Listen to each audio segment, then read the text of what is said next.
राजधानी निर्वाचन को नहीं पुलिस प्रस्तुति बैठक मुक्त अबाध निर्वाचन नहीं पुलिस अधिकारी सहित आलोचना कर कमिश्नर संजीव पंडा निर्वाचन पर भुवनेश्वर मुतयन हेबे 15 प्लाटून पुलिस फोर्स और 12 company CAPF force.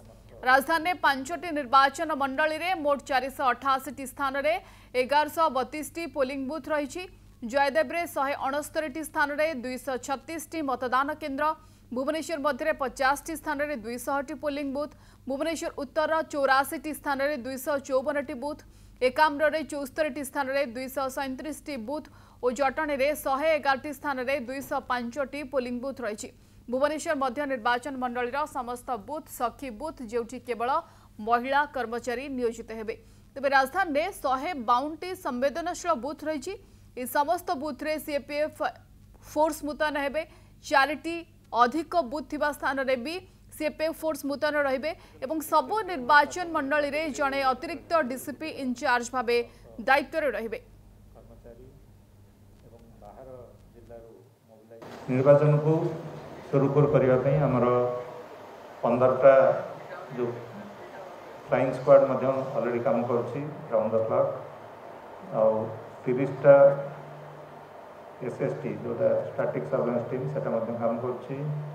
8टी border check post आमर विभिन्न जिला सहित रही तेणु सेगुड़ा ऑलरेडी फंक्शनल 24 घंटा एवं टोटल ये जो आमर बूथ रही ताकू सुपरवाइज करने आमर 51टा मोबाइल पार्टी इलेक्शन दिन रही सुपरवाइज करने आमर 24 जन जो थाना रही से सेक्टर अफिसर हिसाब से दायित्व निर्वाह करेंगे।